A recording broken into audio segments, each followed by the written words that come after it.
Bismillahirrahmanirrahim. Assalamualaikum warahmatullahi wabarakatuh. Teman-teman sekalian, yang dirahmati oleh Allah Ta'ala, jumpa lagi kita akan sedikit melanjutkan pembahasan dari sesi sebelumnya tentang LGBTQ. Apakah akan menjadi sistem masa depan dunia atau sebaliknya dia akan kalah dengan sistem yang lebih buruk atau sistem yang benar.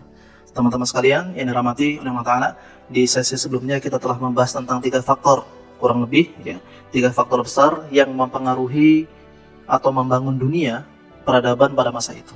Dan ternyata 3 faktor ini relevansinya masih ada. 3 faktor ini sangat mirip seperti yang dilakukan oleh orang-orang LGBTQ, baik dari kalangan elit yang mereka orang LGBTQ ataupun yang memiliki kepentingan di dalam sistem tersebut, ya, di dalam kelompok LGBTQ tersebut. Nah, teman-teman sekalian yang dirahmati oleh Allah Ta'ala, kalau kita lihat orang dahulu melampaui batas, pun orang-orang LGBTQ, begitupun orang-orang sekarang dalam maksiat, terutama orang-orang barat yang dikatakan budaya bermesraan di muka umum itu biasa, budaya miras itu biasa dan seterusnya. Realitasnya mereka melakukan perkara tersebut berlebih-lebihan dan bahkan sangat melampaui batas di luar nalar akar manusia. Akal kita tidak mampu ya, untuk memasukkan teori mereka. Bagaimana teori kebebasan itu mengganggu hak-hak sang pencipta, mengganggu hak-hak orang yang taat beragama. Semisal teman-teman sekalian dirahmati Allah Ta'ala, survei di barat membuktikan bahwasanya bukti statistik misalnya di Amerika Serikat bahwa orang yang sudah menikah itu mengaku telah berhubungan seks ya, itu paling sedikit 5-20 kali sebelum menikah. Kita bayangkan bahwasanya menikah merupakan perkara yang sakral dan seseorang tidak akan memberikan haknya ya, sesuatu yang sangat berharga pada dirinya kecuali kepada orang-orang yang sangat berarti. Tetapi di barat hal seperti ini tidak berlaku. Sehingga kalau kita lihat orang-orang seperti ini itu ketika menikah maka mereka akan mencari kepuasan yang mungkin ingin mereka dapatkan ya, jauh sebelum mereka menikah ya, jauh sebelum mereka mau menikah. Nah, teman-teman sekalian dirahmati Allah Ta'ala, ternyata orang-orang melampaui batas ini merupakan orang-orang yang bukan hanya rusak dalam perilaku dan maksiat, tetapi dengan alasan kebebasan yang mereka yakini bahwa bebas berarti kami senang ya, tidak mengganggu hak orang lain. Tetapi realitasnya yang mereka kenalkan kepada kita yaitu kebebasan, bahwa kebebasan tersebut bebas daripada belenggu atau aturan Tuhan versi mereka. Nah, teman-teman sekalian dirahmati Allah Ta'ala, berkaca dari hal tadi bahwa ternyata orang barat itu mirip dengan perilaku orang-orang dahulu ya, bahkan lebih dahsyat kemaksiatannya. Mereka melampaui batas dalam hal maksiat. Yang kedua, berkaca pada sistem atau orang elit ya, yang memiliki uang dan tentunya kekuasaan yang cukup besar di sebuah negara ya, yang ternyata bagaimana orang-orang ini ya memiliki pengaruh yang besar baik itu di tingkat bisnis, strata nasional ataupun internasional.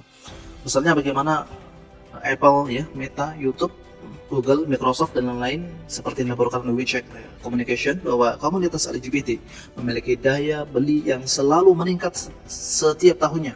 Bahkan di tahun 2021 yaitu sebanyak 1,4 triliun dolar setiap tahunnya.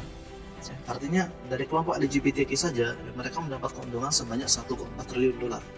Ini setara dengan apa? Pengesahan dan pembangunan ibu kota baru Indonesia sebanyak 109 kali atau setara dengan ngadain walimahan sebanyak 500 kali dengan kalkulasi setiap walimah sebesar 230 kali ya, 130 juta. Bahkan kalau kita melihat bahwasanya hampir 39% ya, anggota Uni Eropa ketika anak mudanya disurvei dari usia 20 sampai 40 tahun, mereka cenderung setuju ataupun berafiliasi kepada kelompok LGBTQ. Artinya orientasi seksual mereka itu sudah mengarah ke situ. Ya. Maka tidak heran kalau kita lihat bahwasanya mereka di barat tersebut memiliki pengaruh yang cukup besar. Orang-orang elit memiliki kepentingan ya, ketika mereka menelurkan ideologi, teknologi yang mereka hasilkan, yang mereka jual ya, masyarakat mampu membeli teknologi tersebut tanpa memikirkan kerusakan moral atau dampak setelah memakai teknologi tersebut. Itulah sistem bagaimana kenapa sistem kapitalis ini menjadi Tuhan bagi kaum ini, karena ya, orang kapitalis ya, ingin merenggut keuntungan sebesar-besarnya tanpa memikirkan dampak setelahnya. Ternyata tidak cuma di Eropa teman-teman sekalian, kita lihat bahwasanya di Indonesia sekalipun atau bahkan di Singapura hampir 3-7% komunitas LGBTQ ini memiliki kekuatan ekonomi di sana ya, sebagai penyumbang devisa dan seterusnya melalui kelompok-kelompok mereka yang sangat-sangat solid ya, sangat-sangat solid.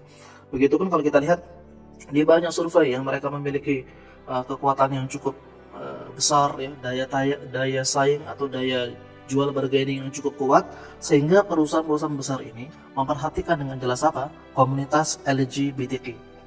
Kenapa itu? Karena paling tidak al-mala atau orang kapitalis ini ya, memiliki dua keuntungan paling tidak. Yang pertama keuntungan yaitu mereka tidak memikirkan dampak ketika mengambil keuntungan dari manusia-manusia yang tidak menimbang dengan akal dan agama, tapi hanya menimbang dengan apa? Mohon maaf, dengan kemaluan, dengan nafsu dan seterusnya. Itu yang pertama, mereka tidak memikirkan dampak. Yang kedua, bahwasanya kenapa kaum LGBTQ ini seakan-akan di-up ya? Karena kalau kita lihat teman-teman sekalian rahmati Allah Ta'ala, bukan hanya mereka ingin mendapatkan keuntungan tanpa dampak kaum kapitalis ini, tapi mereka ingin bagaimana orang ketika sudah berorientasi dengan seksual, menjadikan seksual sebagai asas kebenaran, sebagai standar kebenaran ya, maka akan mudah bagi mereka, bagi pasar ya, untuk mengarahkan manusia-manusia yang tidak ada bedanya dari kita dengan robot-robot ya, yang hanya berlandaskan nafsu tanpa melakukan olah pikir ya, olah dalil agama dan seterusnya. Sehingga seperti halnya robot, manusia ketika sudah mudah disetir, maka dia akan diarahkan kemanapun ya, pasar itu seperti ini, waktunya untuk menumbuhkan pasar ini, pasar itu dan seterusnya. Sehingga krisis itu bisa dikatakan bahwa krisis mampu dibuat-buat seperti mereka mau. Kapan ada krisis, kapan tidak ada krisis dan seterusnya ya.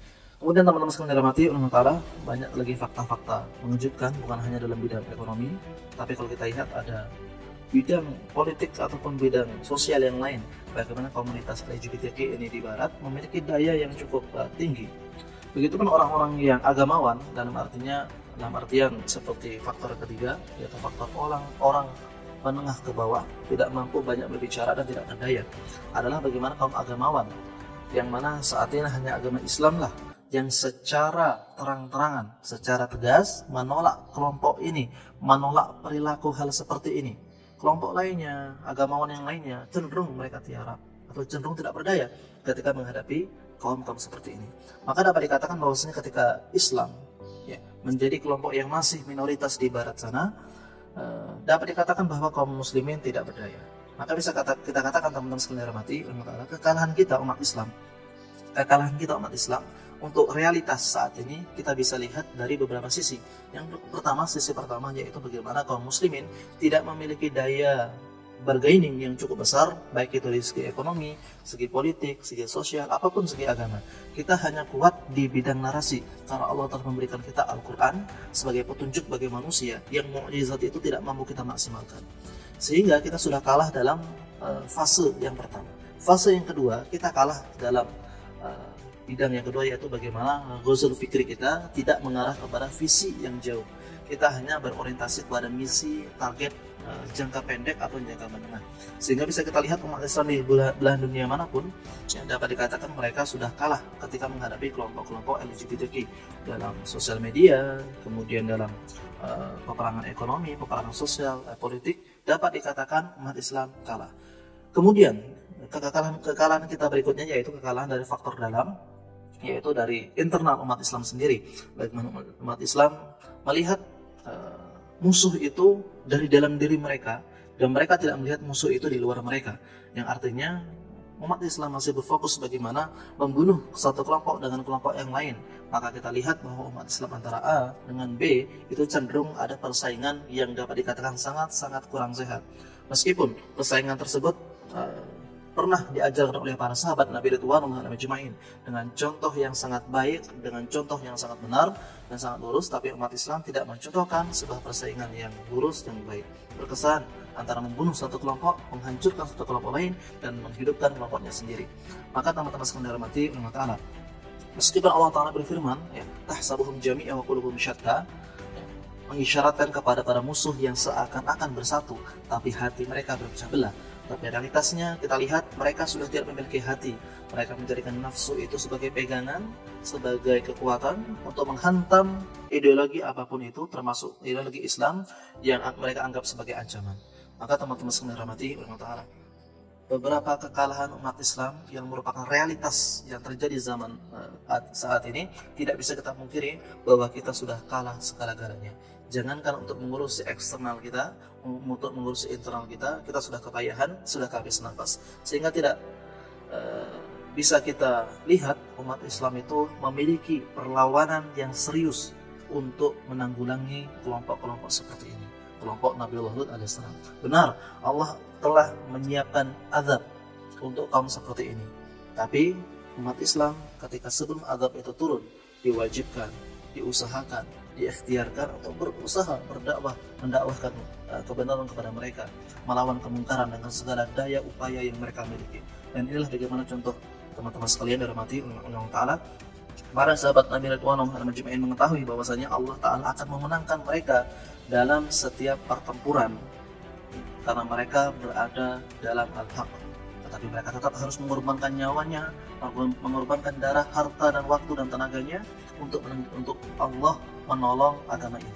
Artinya kita tidak mungkin menunggu azab Allah turun, menunggu pertolongan Allah itu datang, kecuali kita berusaha dengan kemampuan yang kita miliki.